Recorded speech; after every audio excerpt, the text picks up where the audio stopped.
소담 5번째 이야기. 질문에 대한 기억.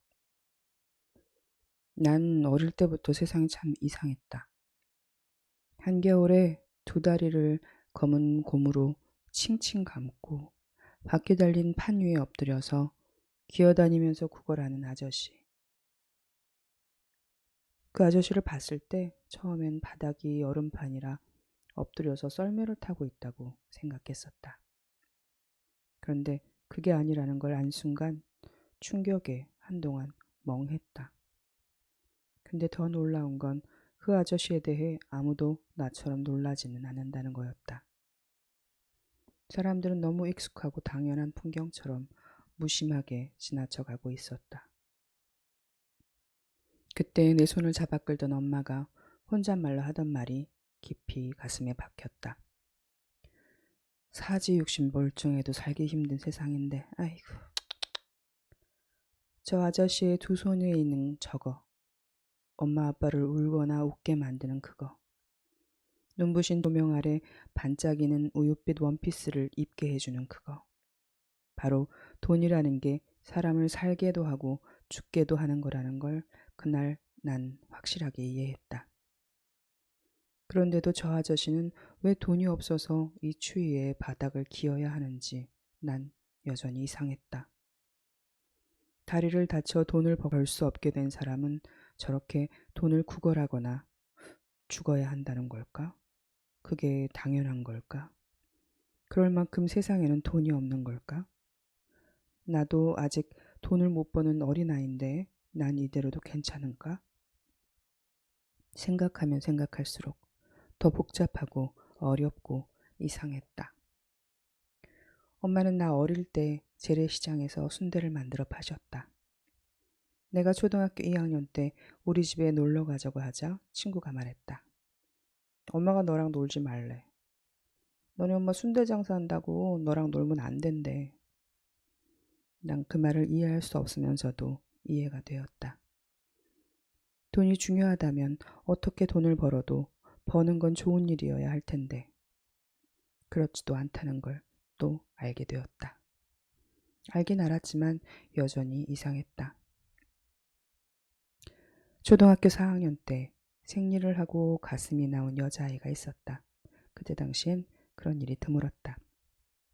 남자아이들은 그 아이를 놀렸다.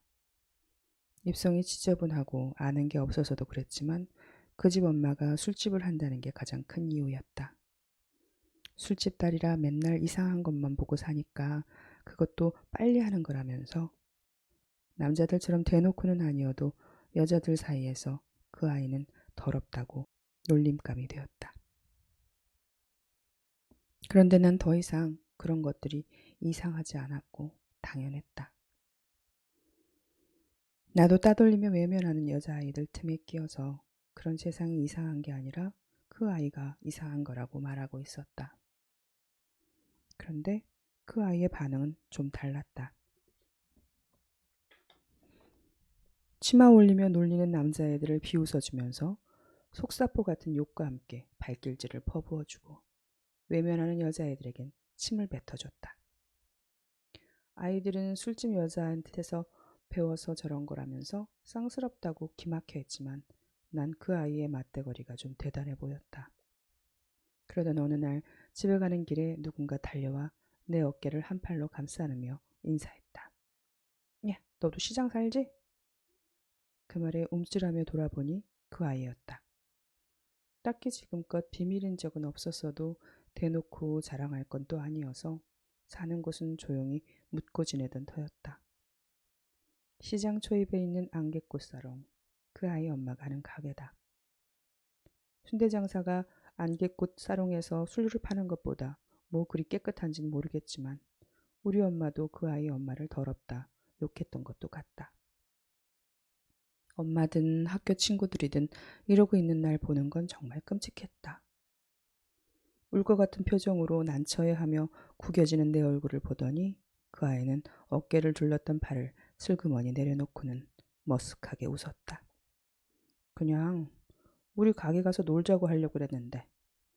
우리 가게에 영화 볼 수 있는 비디오 새로 들여놨거든. 너 영화 좋아하잖아. 주말 영화 그거 다 녹화해놨거든? 난 TV에서 토요일 밤에 방영하는 주말의 명화 광팬이었다.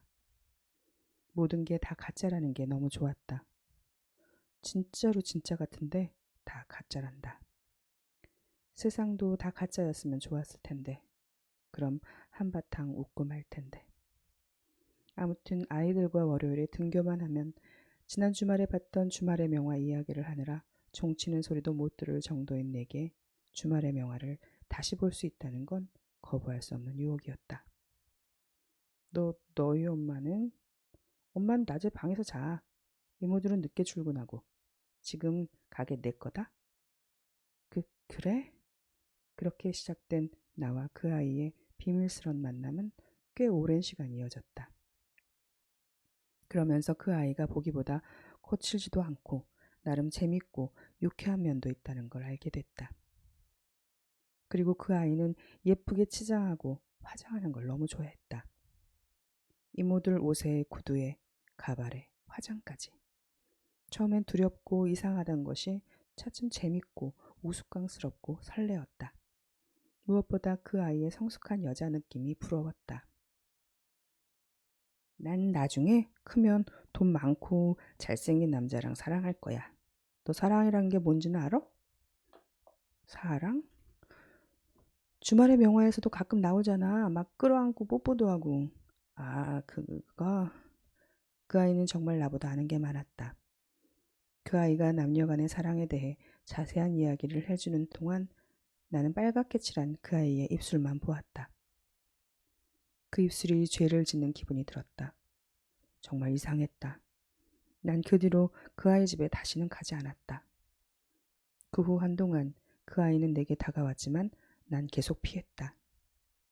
그러다 어느 날 엄마한테 채소 아주머니가 와서 하는 소리를 들었다. 저기 안개꽃 얘기 들었어? 그 싸롱 여자 기둥서방이 가는 놈이 아가씨 하나랑 눈 맞아서 안개꽃 돈 다 빼돌려 도망갔디야. 싸롱 여자 미친년처럼 물고 물고 기둥서방 찾는다고 딸내미도 나 몰라라. 며칠째 가게 문 닫고 한참을 난리 그렸잖여. 그놈이 여기저기 안개꽃 팔아친 빚도 엄청나다는디? 인저 전화 지 딸년이나 다 내다 팔아야 할 판이여. 제비같이 생긴 놈 좋다고 아이고 숭직하게 들러붙어 다니더만 내 그럴 줄 알았어. 그 말에 장 보러 온 아주머니들이나 생선 팔던 트럭 아저씨는 할 것 없이 모여들었다. 난 왠지 일찌감치 나보다 아는 게 많았던, 일찍 여성스러웠던 그 아이의 삶이 평탄할 것 같지 않았던 걸 알고 있었던 것 마냥 담담했다. 내가 세상을 이상하다 생각했을 때 세상은 어떤 사람들을 이상하다고 했고 그렇게 이상하다 불린 사람 치고는 행복하고 편안해 보이는 사람이 없었다. 그러다 다 커서 세상이 어떻게 이상하고 왜 이상한지 어렴풋이 알게 되었다. 오랫동안 마음속으로 이상하다 여겨왔던 것들을 누군가 다른 곳에서 오래전에 고민하고 이상한 이유를 밝히려고 꽤 애써왔다는 걸 알게 되었다. 그렇게 세상을 다시 만났고 그때 만난 세상에서 난 세상을 이상하다고 생각하는 내가 이상한 것이 아니었다는 사실을 알게 돼서 얼마나 안심되고 반가웠는지 모른다. 반가운 마음에 목청껏 세상이 이상하다 외치고 다니는 동안은 그래도 행복했다. 그런데 이상한 세상은 아무리 외쳐도 꿈쩍하지 않았다.